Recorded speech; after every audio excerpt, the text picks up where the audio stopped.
اللهم ارحمنا بالقرآن. Lebih buruk daripada binatang. Karena keadaan manusia diciptakan di antara susunan malaikat yang berakal tanpa syahwat dan binatang yang bersabar tanpa akal. Kita kemarin sudah melaksanakan saum Ramadan. 30 hari lamanya kita berpuasa di bulan Ramadan. Tujuannya tidak lain adalah takwa. Kalau sudah bertakwa, berarti jaminan kita untuk selamat dari siksa jahanam. Tidak seperti yang kita bayangkan bagi orang-orang kafir untuk sampai pada siksa kekal di dalam jahanam. Pengalaman ini tentunya saya lebih paham daripada ibu bapa, karena orientasi kehidupan kami sekeluarga, khususnya saya pribadi, bukan orang Islam tadinya.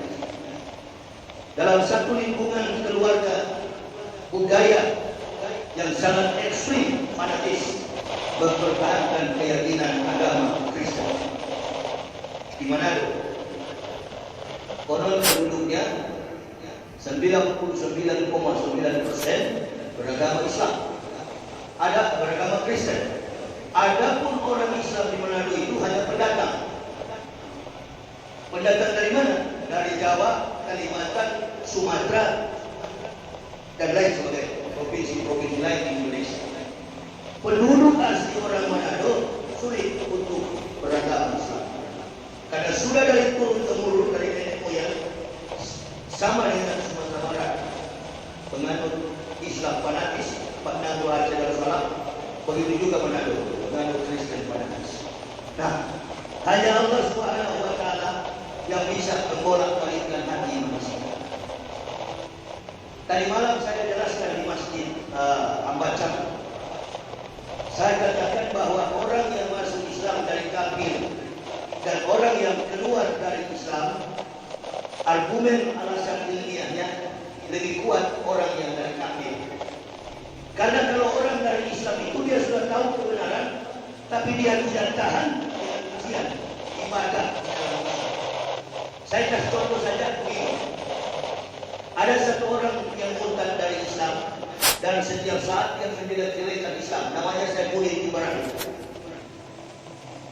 Dia katakan alasan dia keluar dari agama Islam itu cuma karena dia tidak mampu melaksanakan sholat 5 waktu.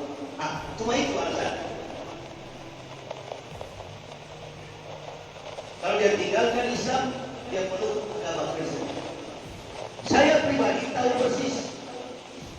Ketika kami sekeluarga memeluk Islam mengucapkan 2 kalimat syahadat, jantung kami berdetak kalau kami tidak melaksanakan sholat 5 waktu. Artinya, kalau ada 5 waktu yang kami rasa ketinggalan, hati kami tidak tenang. Menunjukkan bahwa Islam itu mengoreksi manusia bukan dari aspek fisik, tetapi dia menyentuh sampai pada aspek psikologis. Berbicara di dalam naluri kita, sehingga naluri kita, jiwa kita tidak tenang. Dari alasan saya boleh murtad, saya tidak percaya kalau dia masuk Islam karena tidak sholat.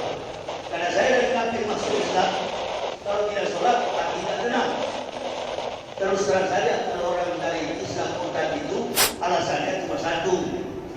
Kalau bukan mau kawin, kepentingannya Indomie 1 bungkus, beras 1 liter. Artinya hanya karena kepentingan perut. Ibu bapak bayangkan, dari sekian banyak jejak langkah para nabi di dunia ini, jangankan kita yang hidup yakin zaman ini, dari latar belakang sejarah, tidak ada nabi satupun yang berhasil menuntun manusia sampai ke jalan Tuhannya, ridho Allah Subhanahu wa Ta'ala. Semua nabi yang mengatasnamakan utusan Allah, tidak satu pun yang sukses menuntun umatnya. Saya kasih contoh dari Nabi Adam, gagal.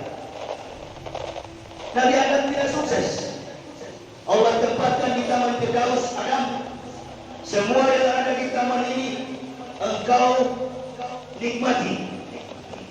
Apa saja yang ada, yang kau lihat, yang kau rasa, silakan nikmati. Tapi ada satu pohon buahnya jangan coba-coba engkau sentuh, apalagi makan. Jatuh Adam, dia melanggar perintah Allah. Diutus Nabi berikutnya, sama, semua Nabi gagal. Ada yang gagal karena umatnya tinggalkan, ada juga yang gagal karena dibunuh oleh Bani Israel. Tidak ada Nabi yang sukses. Dan datang Nabi yang paling terakhir dari kalangan Bani Israel, namanya Nabi Isa alaihissalam, pun gagal. Gak ada muridnya satupun. Tapi sekarang Ustaz banyak murid orang Kristen. Itu lain.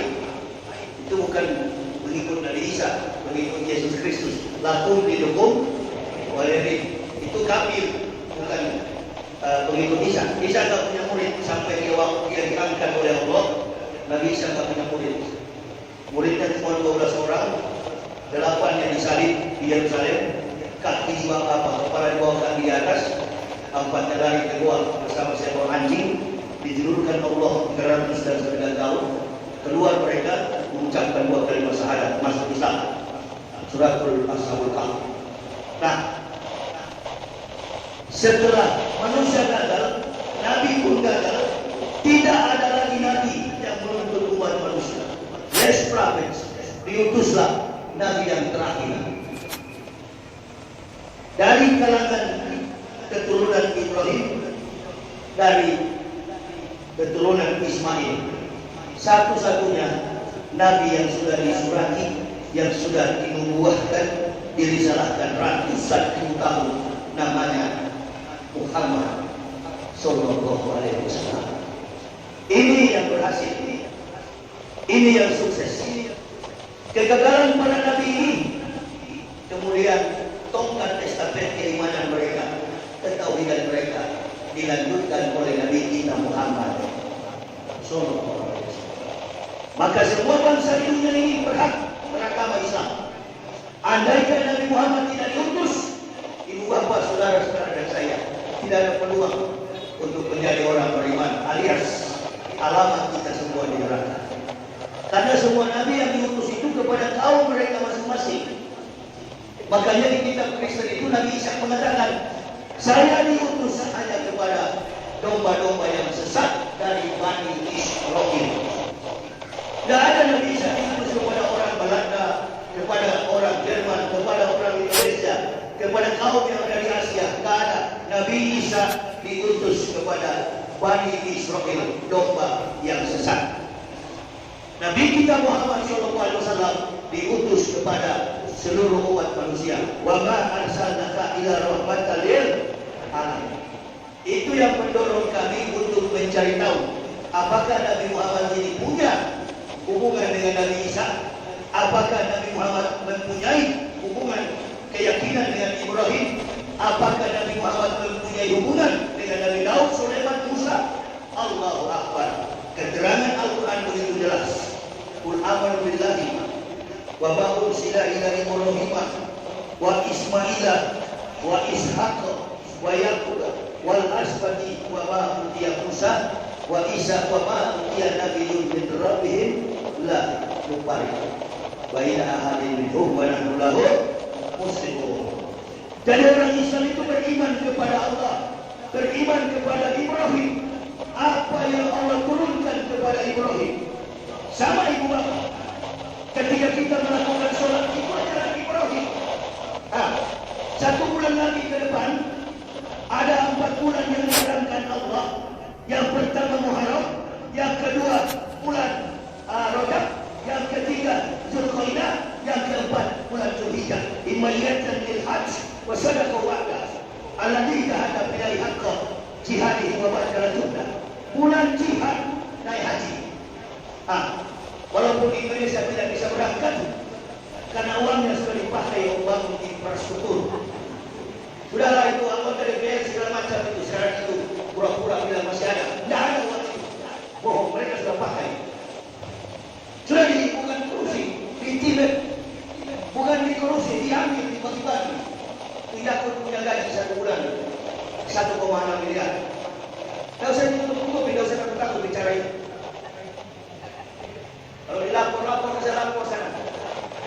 Itu apa mau ditakuti?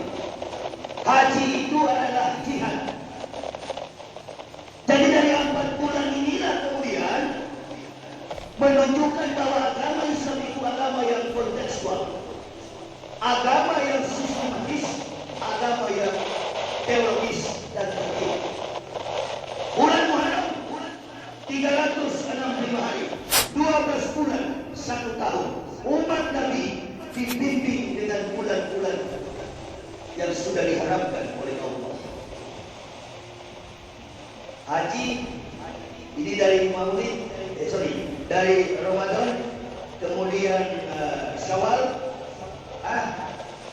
Khotam Ramadana, summa ja'afar lahu bi Syawal, wa nama ala sayyidina Idul Fitri wa khairi nawal. Itu kita melaksanakan Idul Fitri karena kita sudah dibersihkan, lagi dilahirkan kembali dalam keadaan fitri, bersih kita. Setelah itu kita berkorban kepada Allah. Apa itu? Menghadapi Idul Adha. Ini agama yang betul. Dan semua ini yang kita lakukan dilakukan oleh para nabi. Nah, jadi kalau ada orang yang mengatakan agamanya menyembah kepada Allah, kepada Sang Khalik Rabbul Alamin, seperti Kristen mengatakan Abraham, Yahudi menyebutnya Abraham. Kalau mereka mengikuti ajaran Abraham, kurban apa yang mereka berikan setiap tahun? Karena Abraham mempersembahkan 300 lembu, 100 ekor unta, dan 1000 ekor kambing. 4.000 ekor total yang dikorbankan oleh Ibrahim. Sampai masyarakat di kalangan di kampung Ibrahim memuji Ibrahim. Tidak ada Ibrahim, manusia sehebat antum, yang mempersembahkan kurban sebanyak ini. Kata Ibrahim, andaikan saya punya anak, jangankan kurban ini, saya kurbankan. Allah catat. Oh, betul, kira-kira satu waktu kau punya anak akan saya kata. Begitu. Jadi ada kisah, ada sejarah, dan dilakukan. Kemudian umat Islam melakukannya. Dari mana? Dari perintah ajaran Nabi kita Muhammad Sallallahu Alaihi Wasallam. Pertanyaannya, apakah Nabi Muhammad hidup di zaman Ibrahim?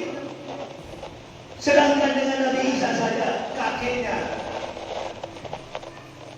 cucunya Ibrahim, Isa Al-Masih, jauh jaraknya 14.000 tahun, apalagi dengan Nabi Muhammad. Nabi Muhammad saja dengan Isa 576 tahun. Bagaimana mungkin Nabi Muhammad tahu jika bakal praktik keimanan syar'i yang dilakukan oleh Ibrahim?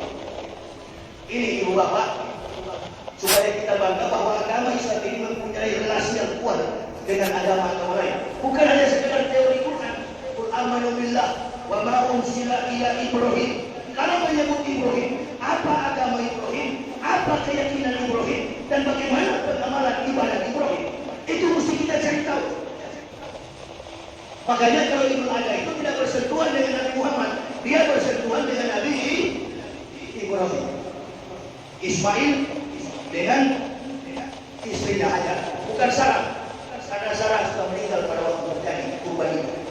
Lahirlah anak Ishak kemudian ketika malaikat mau menghancurkan kota Sodom dan Gomora. Nah, yang saya maksudkan, apa yang dilakukan umat Islam itu dasar keyakinan tauhidnya ketika Nabi Muhammad muncul menyebarkan Islam di wilayah Jazirah Arab sampai di kota Yerusalem. Orang Yahudi, ahli kitab, kafir Quraisy, mereka bertanya, ajaran apa yang engkau bawa ini Muhammad? Turunlah ayat.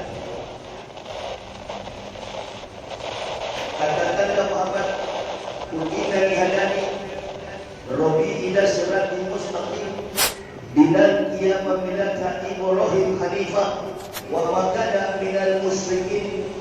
Qul inna sholati wa nusuki wa mahyaya wa mamati lillahi rabbil alamin.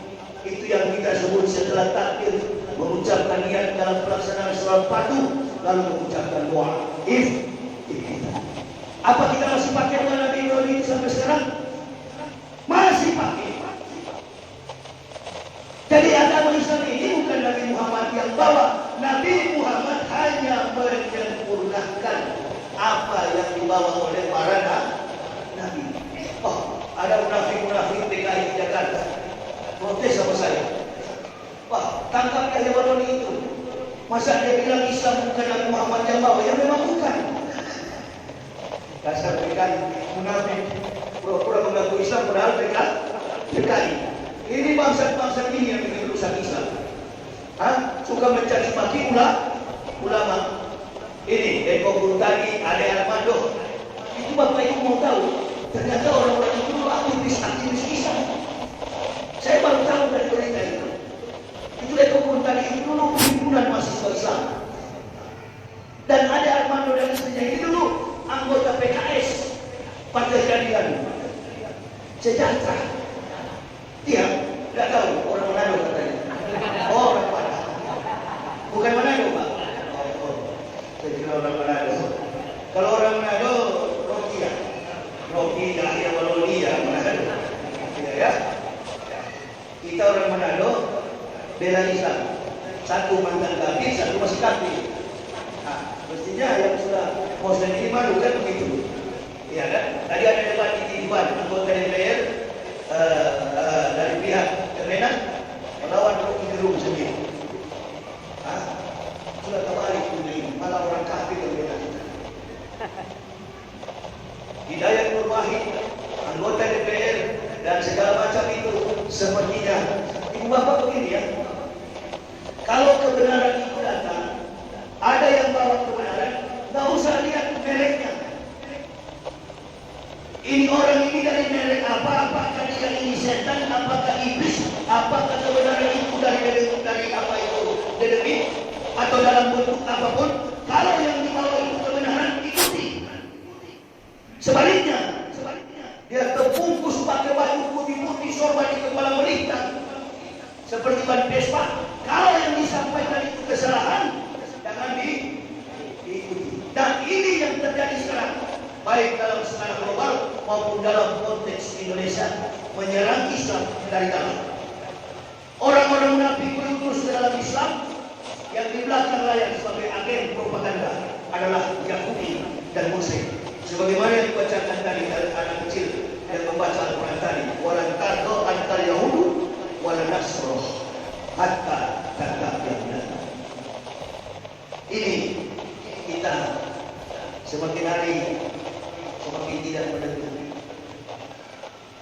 Kepemimpinan Jokowi ini betul-betul merusak di segala lini kehidupan. Masyarakat muda, anak-anak milenial dibawa kepada kebanggaan untuk mendapatkan gelar pengetahuan umum, sementara ibadah dijauhkan. Rupa-rupanya rencana untuk dijauhkan orang hari ini dari tahun 2017. Bayangkan planning yang meninggal. Bahwa konferensi pendeta di Leiden Belanda tahun 1994, kebetulan saya ikut juga. Open the Christ. Waktu itu Paulus Yohanes Paul II masih hidup. Pimpinan gereja Katolik tertinggi di dunia, John Paulus II masih hidup. Sekarang dia sudah mati di neraka. Dia mengatakan open the Christ, buka pintu bagi Kristus untuk Indonesia di tahun 2020. Saya baru sudah beberapa kali ceramah ini saya sampaikan itu. Sekarang dekat 2021. Semakin hari kalau kita nonton TV, nonton lihat di media sosial, tidak ada berita lain kecuali Islam yang terus-terus berjalan. Ibu apa ya? PKI merajalela, kemerosokan akhlak terjadi di mana-mana. Semua provinsi di Indonesia ini tak boleh mengadakan kegiatan tanpa ini. Alhamdulillah, hanya di Sumatera Barat yang bisa. Di Sumatera Barat pun bukan semua tempat, cuma tempat-tempat tertentu yang bisa. Ini kalau lagi Sumatera Barat dilarang dan semua masih tidak boleh, selesai di sana. Finish. Pejabat-pejabat kita tidak lagi membela Islam. Semua pada ketakutan. Ini ada agenda apa?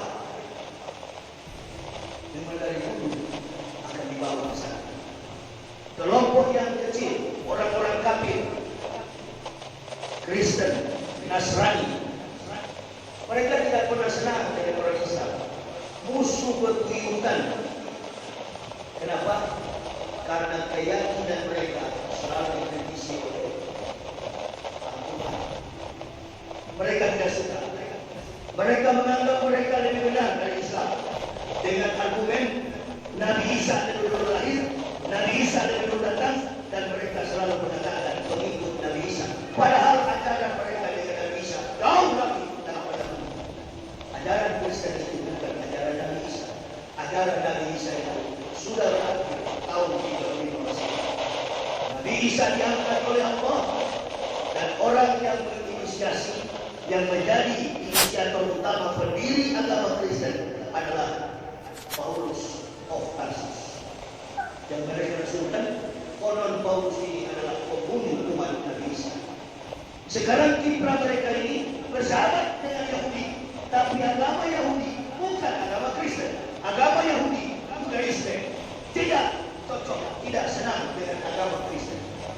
Jadi Yahudi mendirikan Kristen hanya dalam kepentingan politik global. Makanya negara-negara Kristen mendukung Yahudi menekan Islam. Itu yang terjadi secara global. Di Indonesia pun begitu. Nah, bagaimana caranya supaya Islam selesai?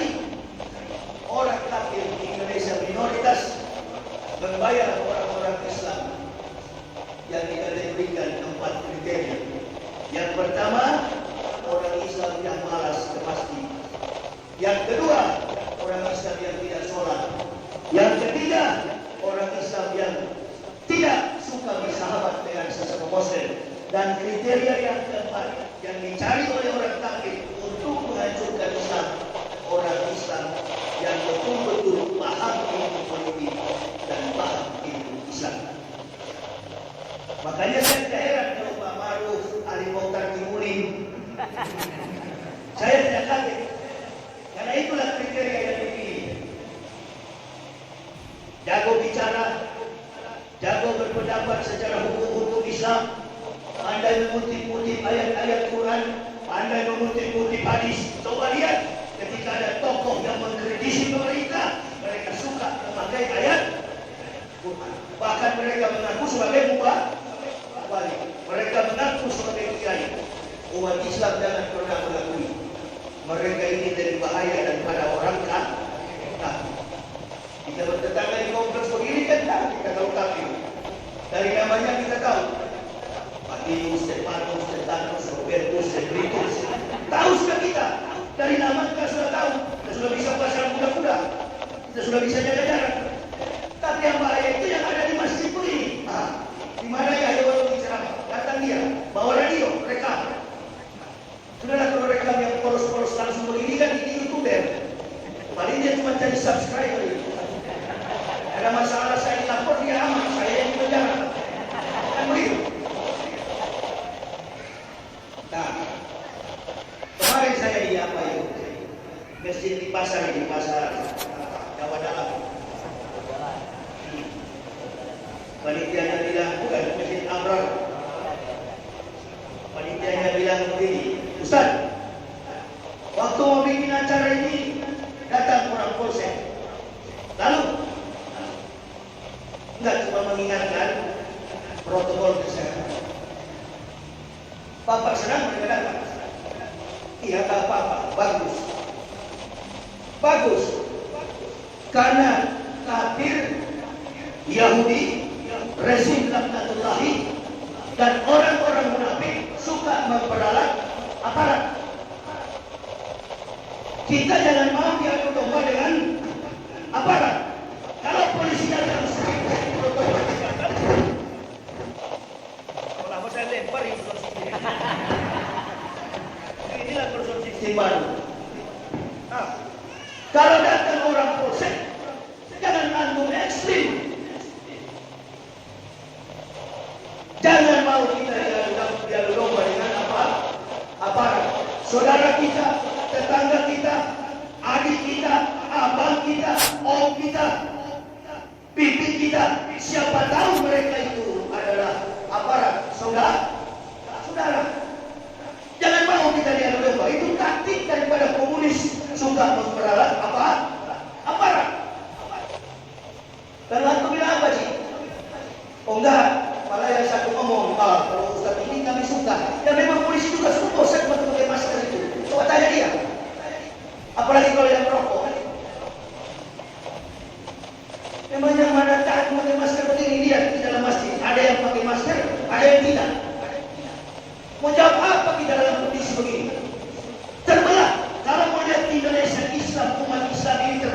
Lihatlah ini yang hari-hari di masjid. Ada yang pakai masker, ada yang tidak pakai masker. Sekarang saya mau tanya, Bapak Ibu yang pakai masker ini sudah divaksin atau belum? Sudah di rapid test atau belum? Coba panggil dokter epidemiolog ahli tentang wabah. Yang pakai masker, tak pakai masker, periksa suhu kita, semuanya kita sehat. Yang sakit mana Ustaz? Yang sakit adalah jiwa bangsa di pejabat-pejabat kita. Itu yang perlu di rapid test. Itu yang sakit. Bangsa kita yang sedang sakit, bukan masyarakatnya. Sakit jiwanya sehingga tangannya ringan untuk curi uang rakyat, untuk pancuri uang haji itu. Karena jiwanya memang sakit. Jadi antum yang pakai masker ini sebenarnya saudara saya maklumi, bukan karena virus, mungkin karena beringus. Saya tidak bingung, cuma nyindir saja. Coba panggil dokter ke sini periksa. Yang pakai masker, saya tak pakai masker, sama suhu kita. Itulah ketaatan masyarakat Indonesia. Tapi kalau Bapak mau lihat perpecahan dari situ, berapa banyak yang pakai masker sekarang suruh berdiri dan yang tidak pakai masker. Orang yang pakai masker itu apa sih Ustaz? Orang yang pakai masker itu cuma 3 asumsi saya. Pertama, dia cinta kepada corona. Ya. Nah, yang kedua, dia takut pada corona. Yang ketiga, tunggu dulu, nanti ada juga yang tidak pakai masker. Mau pakai masker? Sedang cuma nonton berita, tidak ada berita lain di TV. COVID-19 meningkat di Sumatera, COVID-19. Pokoknya di mana ada musuh resim, di situ dikopikan. Dibagi ini cerita-cerita umum kosong setan, cerita itu. Tidak usah percaya. COVID itu ada Ustaz? Ada, memang ada. Memang ada itu. Ada itu. Tapi di Indonesia ini diadakan. Kalau kerumunan Habib Rizik, COVID. Kalau kerumunan Gibran dan COVID, enggak. Nah, coba tutup secara ini kalau aku. Kalau Jokowi yang berkumpul, enggak. Kalau ustaz-ustaz yang mengkritisi pemerintah, COVID. Coba lihat nanti kalau saya pulang ya, langsung bilang Sumatera Barat zona merah. Ini saya masih ada, tapi nanti lihat kalau nggak percaya. Coba nanti kita lihat, kita bertaruh. Kalau saya pulang nanti ke Jakarta, langsung bilang Sumatera Barat zona merah, supaya saya jangan masuk lagi. Tapi kalau saya puji-puji Pak Jokowi, oh tidak ada presiden paling cerdas ini tidak kecuali Jokowi dulu. Oh, Sumatera Barat zona hijau. Iya Pak, jadi pakai aja Pak masker itu. Nggak apa, saya tidak menyinggung karena masyarakat Indonesia ini masyarakat yang taat. Nah, kalau yang tidak pakai masker apa Ustaz? Yang tidak pakai masker itu yang pertama, orang yang tidak pakai masker itu yang pertama otaknya agak miring. Itu. Otaknya agak miring, orangnya tidak disiplin. Siapa mereka? Saya termasuk saya. Itu, ya. Jadi jangan dulu tersinggung, Islam itu adil itu. Orang yang tidak pakai masker yang kedua, kriteria kedua, dia beriman kepada corona, bukan percaya. Makna definisi percaya dengan beriman beda. Kalau dia beriman berarti dia yakin obat COVID tidak akan menyerangnya. Dia percaya iman dari kuat. Dan yang ketiga, orang yang tidak pakai masker memegang teguh ucapan Joko Widodo, kita berdamai dengan corona. Jadi saya tidak bisa jadi kenapa nggak pakai masker? Dulu saya pakai, tapi begitu Pak Jokowi bilang berdamai dengan corona, langsung saya buka sampai sekarang. Termasuk itu ini propaganda. Maka kalau ini betul-betul mematikan.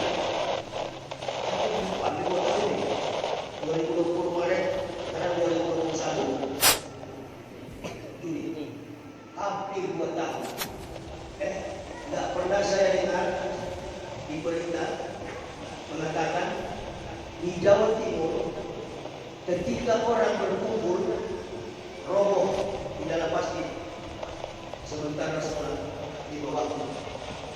Hari Senin 15 orang roboh, namanya Abdullah, Hanafi, Sulaiman, Ibrahim. terakhir. Ini saya di televisi naik 5%, turun 2%, besok naik 20%. Coba dirilis di publik siapa-siapa yang mati itu. Ini permainan yang maju. Ujung-ujungnya PT. Vaksin bayar. Nggak ada. Mereka sampai nggak bahaya. Ada, tapi tidak bahaya. Dokter, kemudian komentator televisi, kalau tumpah di televisi ini karena tidak disiplin masyarakat, bukan tidak disiplin masyarakat. Obat COVID ini urusan 20, yang paling penting sekarang dana haji kemana? Itu lebih kencang daripada virus. Itu ada kemana dana haji? Nenek menangis. 8 tahun, 10 tahun, 15 tahun, kumpul uang haji untuk berhaji. Kemana? Termasuk istri saya juga. Jadi mau cabut Pak, nggak usah lah, ikhlaskan aja. Tapi nenek-nenek yang jual bawang, yang jual apa itu, tomat di pasar, kumpul duit berpuluh-puluh tahun, nggak bisa naik haji. Ada yang sudah janjikan dari tahun 2020, cuma dikasih baju pagi, seragam, nggak bisa berangkat. Itu baru orang yang terkuat di mata Najwa. Ada berapa juga yang belum terkuat? Tidak. Baru kawan yang sudah tua di samping Jokowi, wakil presiden Maruf Amin. Tidak apa-apa dilola. Lalu ada uang itu kan untuk jabatan, untuk pelabuhan, untuk bandara. Tidak apa-apa dilola. Dikelola Pak Maruf, bukan dilola. Itu mestinya di pihak umat, mestinya. Tapi antum kan sudah jadi wapres. Wah, kalau melihat mereka di TV itu satu serang satu bela. Sekarang yang terpojok Rizal Ramli. Nggak ada yang bisa mengalahkan Rizal Ramli. Dia ekonom senior. Dia tahu berhitung. Mantan wapres Yusuf Kala. Bapak tidak tahu perbandingan kurs dalam sebuah garis politik bilateral antar negara, apalagi perhitungan daripada haji itu dolar Amerika disimpan ke dalam euro, termakan oleh inflasi, termakan oleh kurs. Jadi bertambah terus bisa naik di 10-20 tahun ke depan. Kasihan masyarakat ini. Ada sedikit ustaz-ustaz yang bela, yang munafik sana makin serang. Begitu kita bantu Palestina, muncul nih cebong-cebong ini munafik PKI. Giliran uang haji mereka tidak komentar. Makin susah kita berjuang ke depan. Sementara yang ada di lapangan cuma beberapa ustaz. Selalu saya katakan kepada jemaah di setiap akhir ceramah saya, doakan Habib Rizik supaya cepat keluar. Amin ya rabbal alamin. Dan kalau sudah keluar, Habib nggak usah macam cerita, putihkan Jakarta, goyang, total kita revolusi, kita hantar bangsa. Allah Akbar. Kalau usah lagi ada diplomasi, bebas. Manusia satu kali lahir, satu kali mati. Tapi untuk agama ini kita rapatkan barisan. Nggak usah pakai diplomasi, karena sudah kepala basah. Mulai dari kemana sudah terkepung kita, bukan mayoritas lagi kita, sebagian dari kita sudah ke sana, sama sepaham dengan pikiran orang kafir. Allah perintahkan bagi kita Muhammad, ya ayuhan nabiyyu, jahilil kufar wal munafiqin, waqtul salahin, wa bawahum jahannam, wa bi'sal masir. Mereka ahli neraka.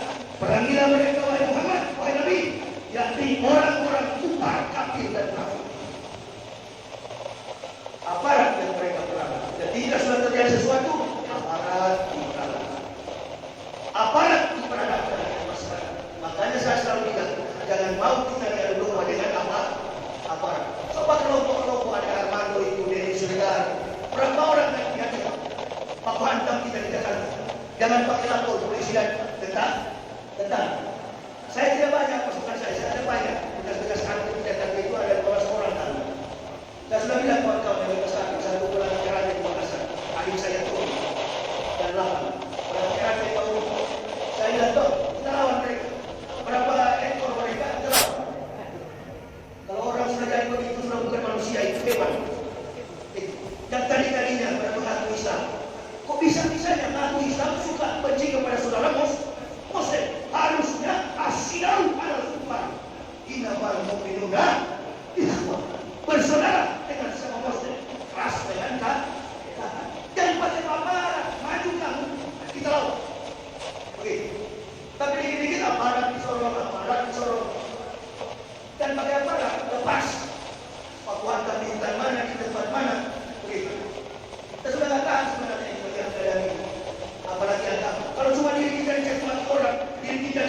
Rasulullah akan salah dalam prinsip Nabi kita Muhammad SAW.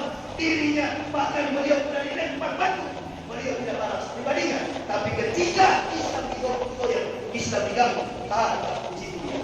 Karena kita hidup bersama Islam. Saya masuk Islam juga berkeliling di Indonesia hanya untuk riaknya bagi Islam. Berbuatun bismillah, Al-Hatun, khairun minad dunya wa ma fiha. Berangkat pagi atau sore, berjuang di jalan Allah yang mulia daripada dunia dan segala isinya. Kita berdoa, Bapak perhatikan kalau orang tidak berkompeten, mulai dari presiden, ketua DPR, sampai dari agama, kita dinahi. Orang-orang tidak berkompeten, tidak punya kemampuan. Ini kata Nabi, pekerjaan diserahkan kepada bukan ahli, tunggu kecuali.